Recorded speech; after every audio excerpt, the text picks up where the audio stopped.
عليكم ورحمة الله وبركاته.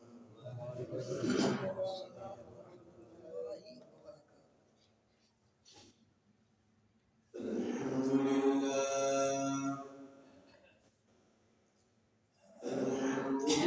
نحمده ونستعينه ونستغفره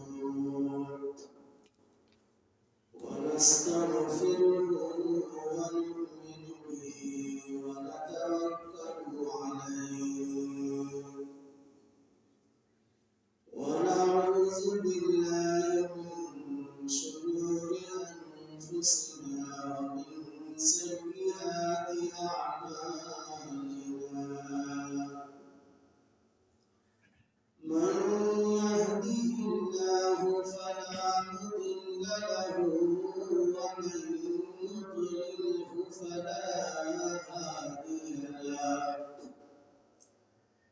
ونشهد أن لا إله إلا الله وحده لا شريك له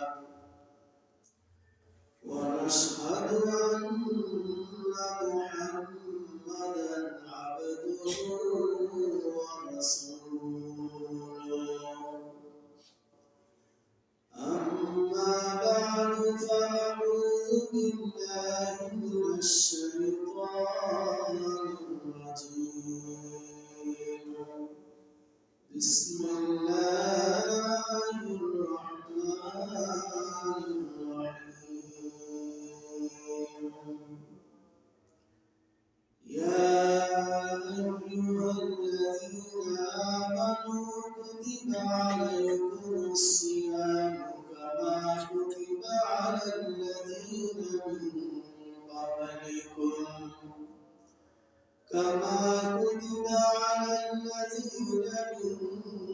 قبلكم لعلكم تتقون وقال تعالى شهر رمضان الذي أنزل فيه القرآن هدى للناس وبينات من الهدى وقال رسول الله صلى الله عليه وسلم الصيام جنة ما لم يفرقها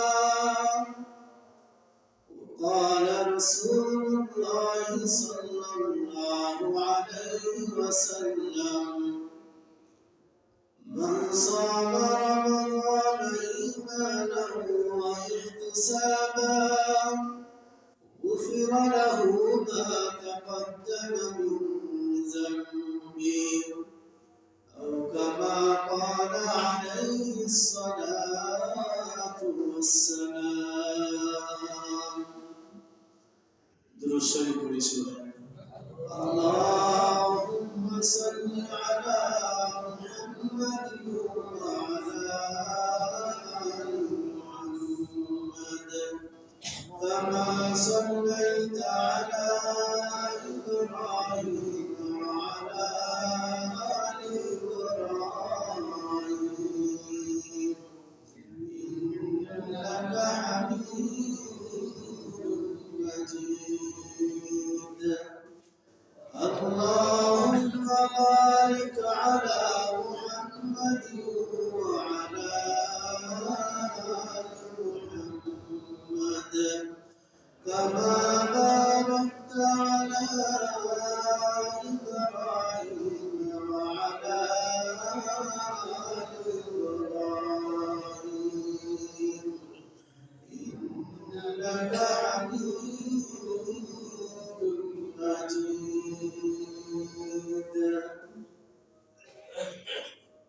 আলহামদুলিল্লাহ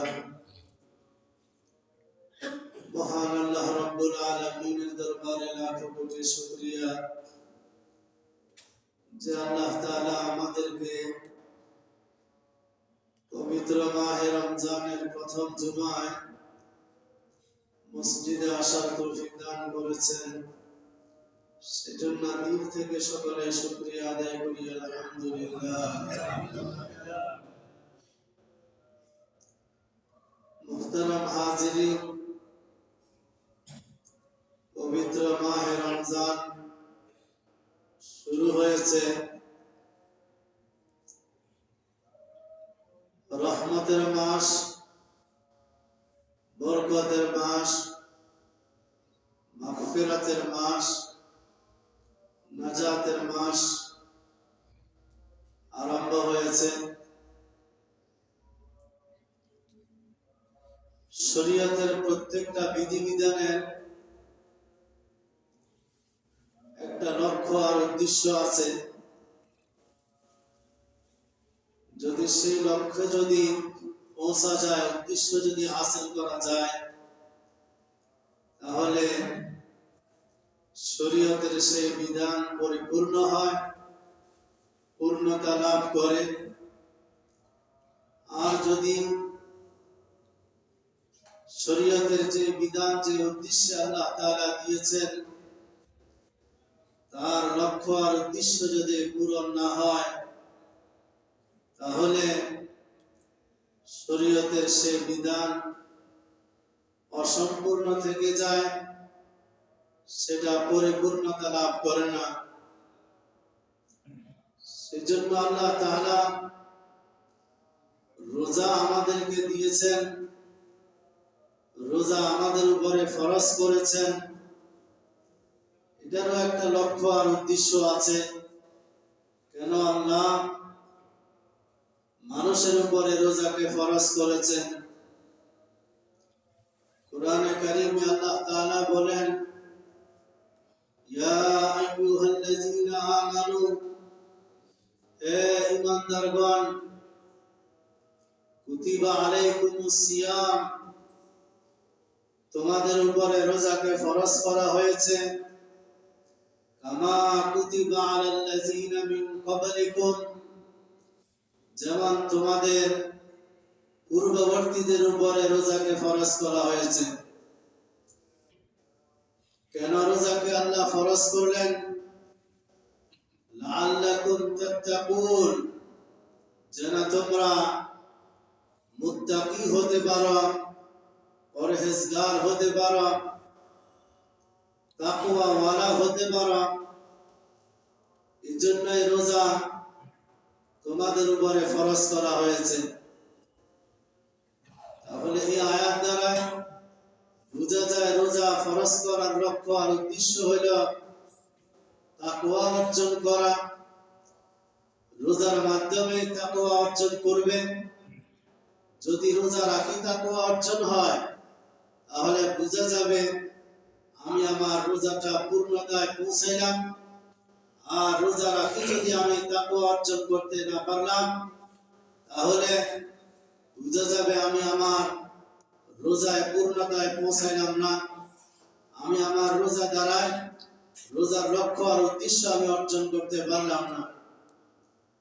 সেজন্য তাকওয়া এটা কি জিনিস? তাকওয়া অর্থ হইল বিরত থাকা তথা গুনাহের কাছ থেকে বিরত থাকা। তাহলে যেই রোজাদার রোজা রাখার পরে যত বেশি গুনাহ থেকে বাঁচতে পারবে, তার রোজা তত বেশি পূর্ণতায় পৌঁছবে, পূর্ণতা লাভ করবে। আর যদি রোজা রাখা গুনাহ থেকে বাঁচতে না পারলাম, তাহলে আমি আমার এই রোজা দ্বারা আমার লক্ষ্য আর উদ্দেশ্যে আমি পৌঁছতে পারলাম না। সেজন্য রোজা দ্বারা যেহেতু তাকওয়া অর্জন হয়, গুনাহ থেকে বাঁচা যায়, যার জন্যই আল্লাহ তাআলা মানুষ সাধারণত যত গুনাহ করে, সমস্ত গুনাহের মৌলিক দুইটা জিনিস হইল, মানুষ পেটের দায়ে অপরাধ করে, গুনাহ করে। আরেকটা হলো যৌনাঙ্গের কারণে, জৈবিক চাহিদার কারণে মানুষ গুনাহের মধ্যে লিপ্ত হয়, আল্লাহ তাআলা রোজার মাধ্যমে পেটকেও কন্ট্রোল করার চেষ্টা করছেন এবং জৈবিক চাহিদাকেও কন্ট্রোলের চেষ্টা করছেন। এই জন্য হুকুম হলো রমজান মাসে দিনের বেলায় খানা এবং পানাহার থেকে বাঁচতে হবে, আর জৈবিক চাহিদা থেকেও বিরত থাকতে হবে। এই জন্য আল্লাহ তাআলা গুনাহ যেহেতু পেট এবং যৌনাঙ্গের কারণে করে থাকে, রমজান মাসে এটাকে আল্লাহ তাআলা কন্ট্রোল করছেন। দিনের বেলায় এই জাতীয় কাজ থেকে বিরত থাকতে হবে। এই জন্য হাদিস শরীফের মধ্যে আল্লাহর হাবিব সাল্লাল্লাহু আলাইহি ওয়াসাল্লাম বলেন, আসিয়ামু জান্নাতুন মা লাম ইয়াখরিকাহা,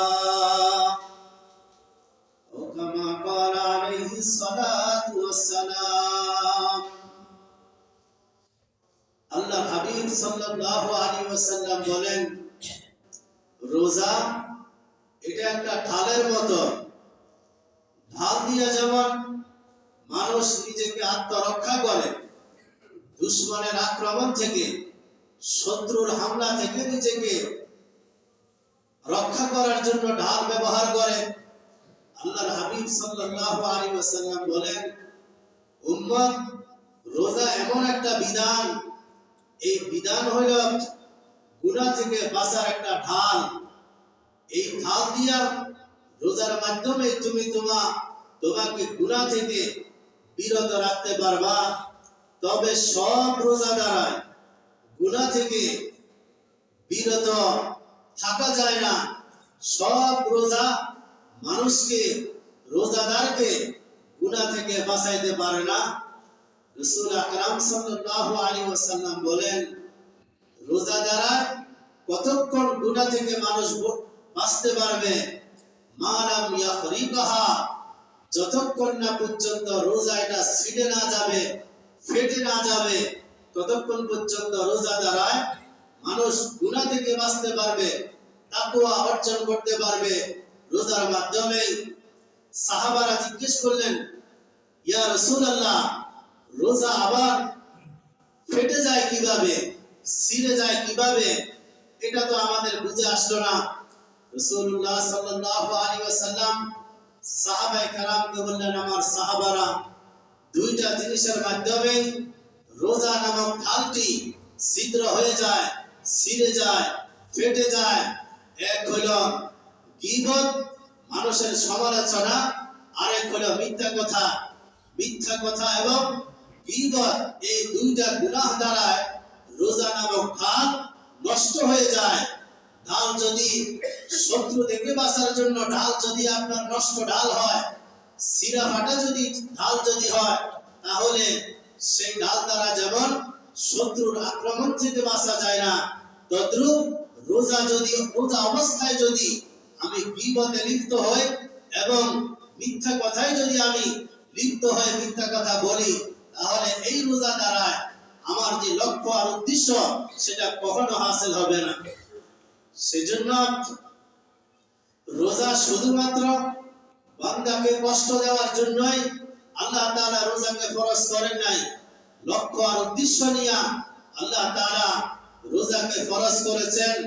সেজন্য আমার রোজাটা পরিপূর্ণ হওয়ার জন্য কি কি আমল করলে, কোন কোন কাজের দ্বারা, কোন কোন আমলের দ্বারা আমার রোজাটা পরিপূর্ণ হবে, এই আমলগুলো যদি আমি করতে পারি, তাহলে আশা করা যায় রোজার ফায়দা এবং লাভ আমি অর্জন করতে পারবো।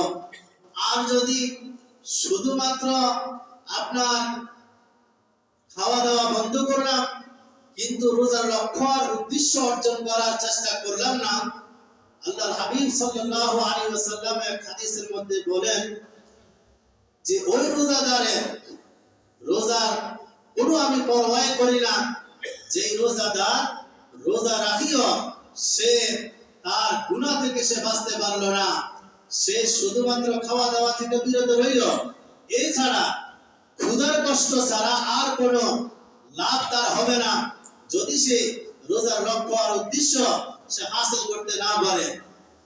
সেজন্য আমাদের ওলামায়ে কেরাম, বুজুর্গানে কেরাম রোজার 6টা আদবের কথা বলছেন। রোজা থাকা অবস্থায় রোজাদার যদি 6টা বিষয়ের প্রতি লক্ষ্য রাখিয়া রোজা রাখে, তাহলে আশা করা যায় তার রোজা আল্লাহ তাআলার দরবারে মকবুল হবে, রোজাটা পরিপূর্ণ হবে। রোজার দ্বারা যে তাকওয়া অর্জন হয়, সেই তাকওয়া তার অর্জন হবে। এই জন্য 1 নম্বর রোজার আদব হইল চোখের হেফাজত করা। আমার চোখ দ্বারা যেন কোন রকমের গুনাহ, আল্লাহ তাআলার নাফরমানি যেন না হয়। এই জন্য প্রথম কাজ হইল রোজাদারের নিজের চোখের হেফাজত করা। চোখের হেফাজত কিসের থেকে করব? নাজায়েজ হারাম জিনিস দেখা থেকে, নাজায়েজ দেখা থেকে চোখকে হেফাজত করতে হবে। যেটা দেখলে গুনাহ হয়, গায়রে মাহরাম নারীকে দেখলে গুনাহ হয়। এই জন্য বেগানা রোজা অবস্থায় বেগানা কোন নারীর দিকে আমি তাকাবো না, আমার রোজাকে হেফাজত করার জন্য। আর এমন কোন নাচ এবং গান আমি দেখব না যেটা আমার জন্য গুনাহের কারণ। নাচ গান দেখা থেকে চোখকে হেফাজত করতে হবে। গায়রে মাহরামকে দেখা থেকে চোখকে হেফাজত করতে হবে। এখন তো আপনার একদম গুনাহ করা সহজ আমাদের জন্য। আমাদের প্রত্যেকের পকেটে পকেটে গুনার আসবাব, গুনার মাধ্যম আমাদের সাথেই থাকে। এই জন্য আপনার বিশেষ করে মোবাইলের গুনাহ থেকে, মোবাইল দ্বারা যে সমস্ত গুনাহ হয়, আপনার এই সমস্ত গুনাহ থেকে নিজেকে হেফাজত করার জন্য চেষ্টা করব। আমি আমার রোজাটাকে পরিপূর্ণ রোজা যদি আমি বানাইতে চাই, এটা হলো 1 নম্বর কাজ, চোখের হেফাজত করা। 2 নম্বর হলো জবানের হেফাজত করা। রোজা অবস্থায় জবানকে কন্ট্রোল করা চাই। কিসের থেকে জবানকে কন্ট্রোল করতে হবে? সবচেয়ে বড় 2টা গুনার কথা একটু আগে বললাম। এক হলো মিথ্যা কথা বলা, আরেক হলো আপনার গীবতের শিকায়ত করা।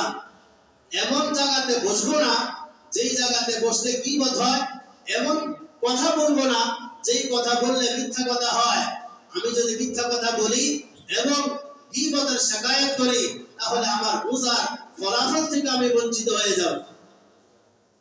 জবানের সবচেয়ে বড় গুনাহ হলো গীবতের শিকায়ত করা। হুজুর আকরাম সাল্লাল্লাহু আলাইহি ওয়াসাল্লামের যুগে এক মহিলা সম্পর্কে সাহাবারা বললেন, ইয়া রাসূলুল্লাহ, একটা মহিলা, 2 জন মহিলার কথা বলছেন, ইয়া রাসূলুল্লাহ, 2 জন মহিলা রোজা রেখে অত্যন্ত ক্লান্ত হয়ে গেছে, একদম মরণের কাছাকাছি, মরে যাবে এমন এক অবস্থা।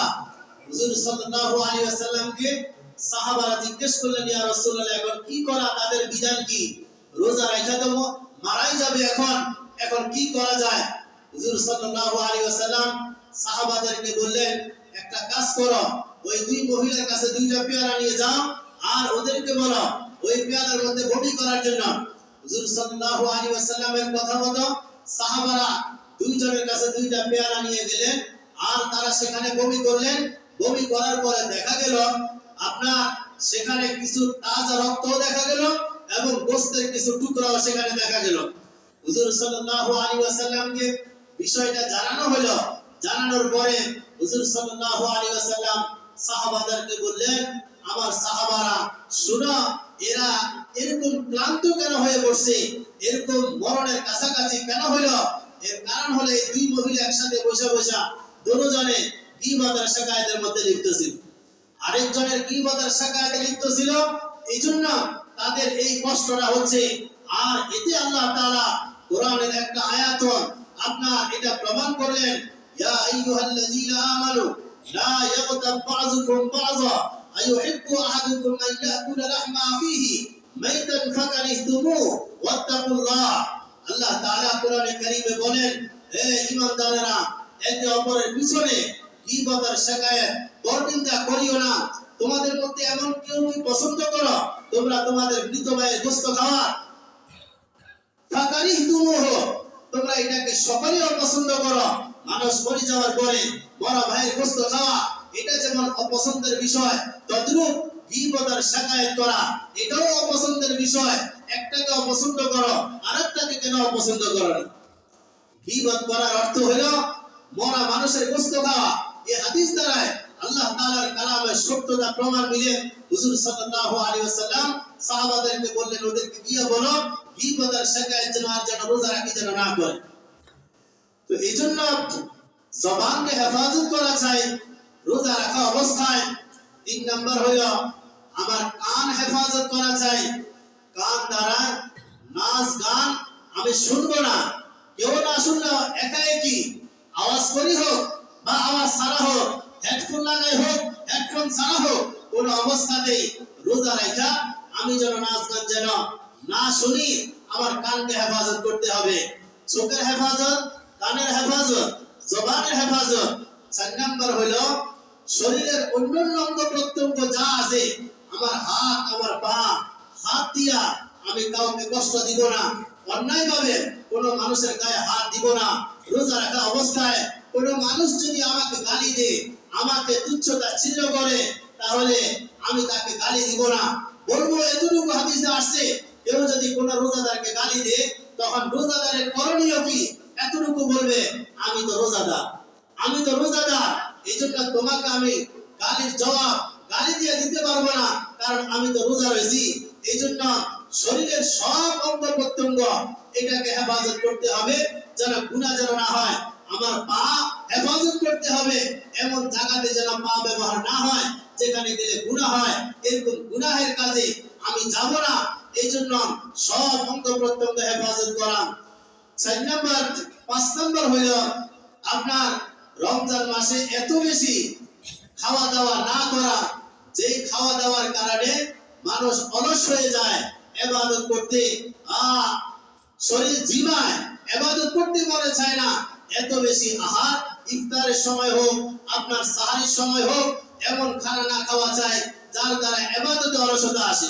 জরুরত পরিমাণ যতটুকু আমার জরুরত, আমার প্রয়োজন ততটুকু আমি খাবো। জরুরতের বাহিরে প্রয়োজনের অতিরিক্ত যদি খেতে যাই, তাহলে আমার রোজার যে ফজিলত এটা থেকে আমি বঞ্চিত হয়ে যাব। 6 নম্বর আদব হলো পুরা দিন রোজা অবস্থায়, রোজা থাকা অবস্থায় আল্লাহ তাআলার প্রতি ভয় রাখতে হবে এবং আল্লাহর প্রতি আশাও রাখতে হবে। ভয়, আল্লাহ আমার দ্বারা আমার রোজাটা কি কবুল হয় কিনা হয় না, এই ভয় থাকতে হবে।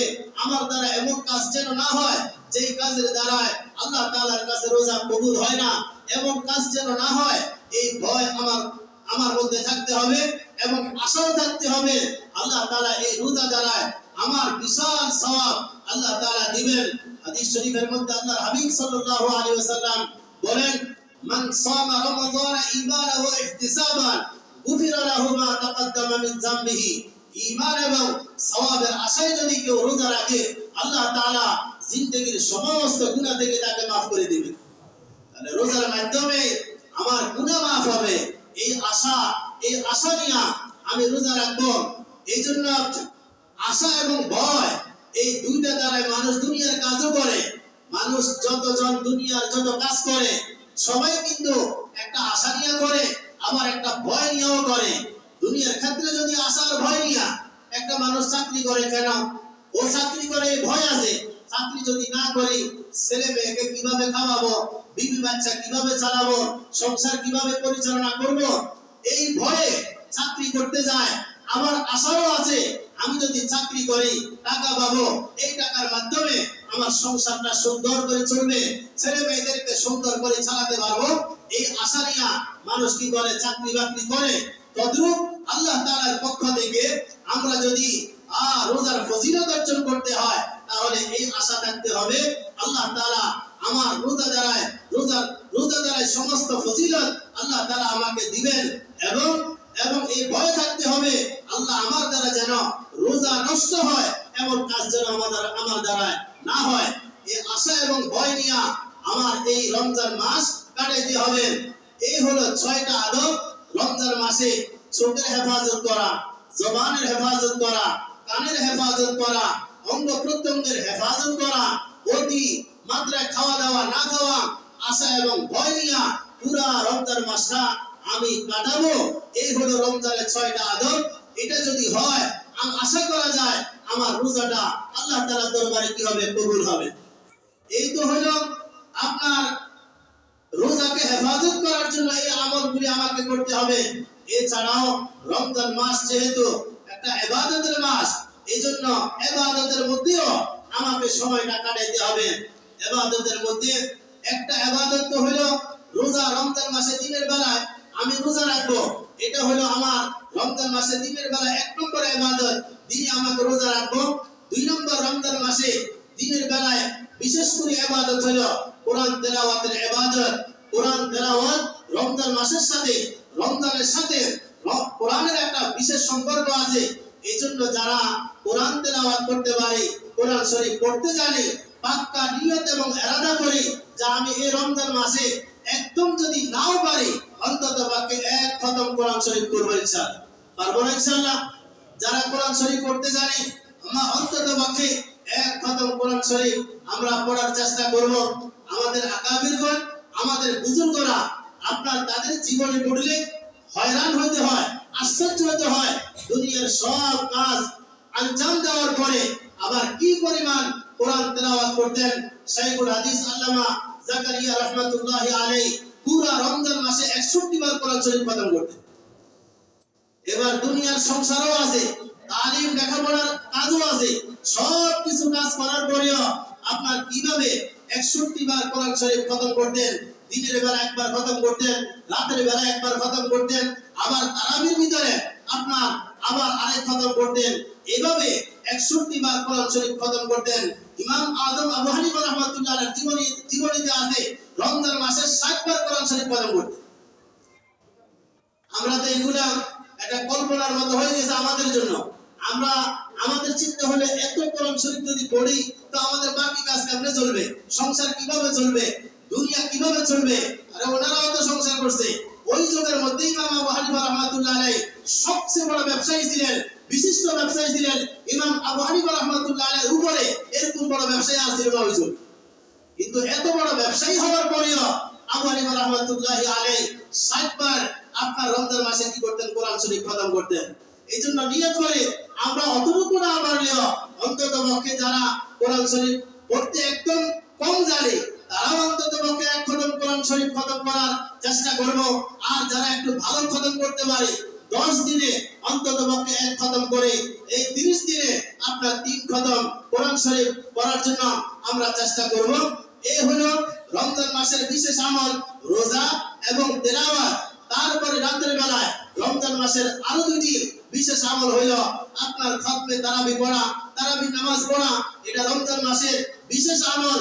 তারপরে 4 নম্বর হইল রমজান মাসের রাতের বেলায় এই আমলটা আমরা অন্য সময় যদি নাও করতে পারি, যদি নাও হয় অন্তত পক্ষে রমজানের ওসিলায় হলেও রমজান মাসে তাহাজ্জুদের নামাজ পড়া যায়।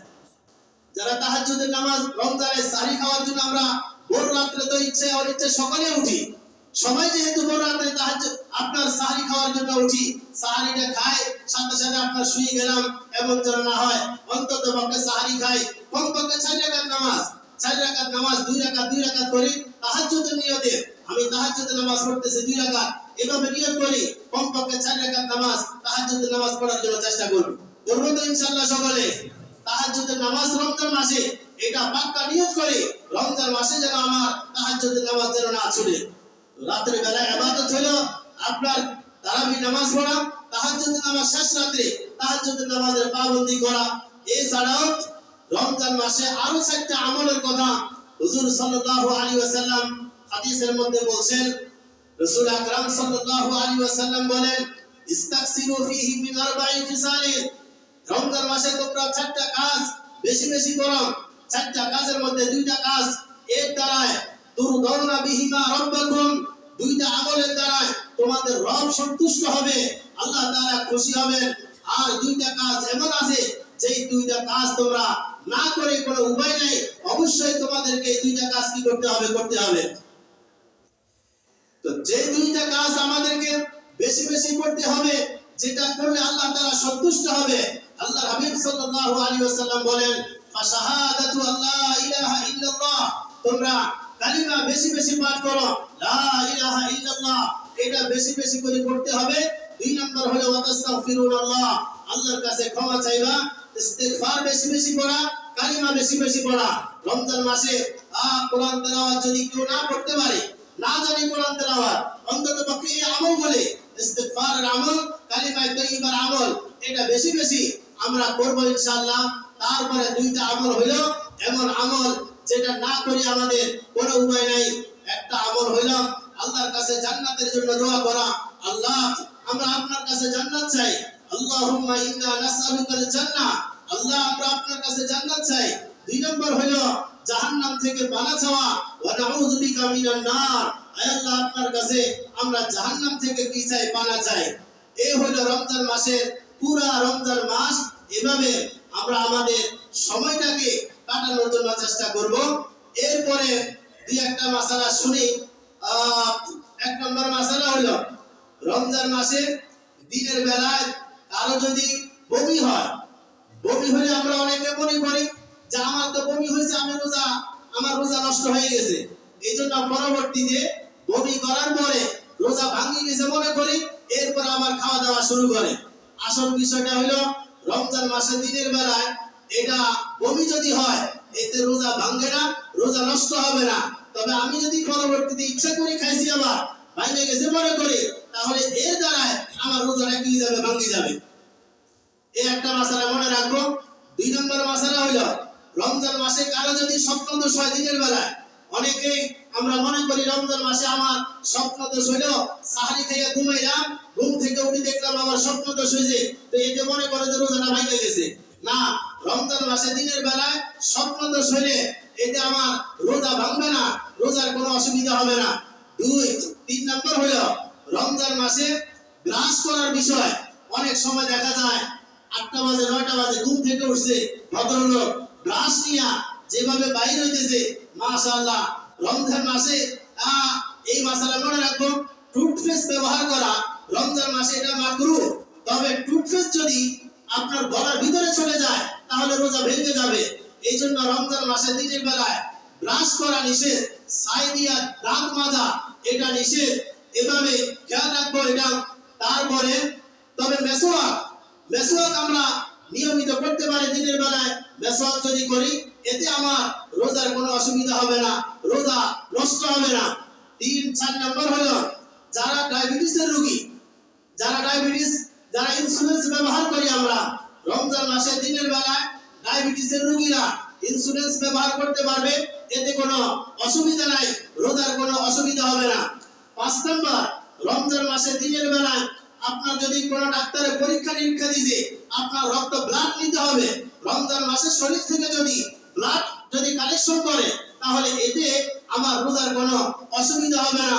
তবে এত বেশি ব্লাড দিছে যেটা আমার রোজা রাখতে আমার কষ্ট হচ্ছে, তখন কি সেক্ষেত্রে ওলামায়ে কেরাম বলছেন তখন এটা মাকরুহ হবে। তবে স্বাভাবিক অল্প কিছু রক্ত নিছে, এতে আপনার কি হবে না? রোজার কোনো অসুবিধা হবে না। আল্লাহ তাআলা আমাদের সকলকে কথাগুলো বুঝার এবং সে অনুযায়ী আমল করার তৌফিক দান করুন। ওয়া আখিরু দাওয়ানা আলহামদুলিল্লাহি রাব্বিল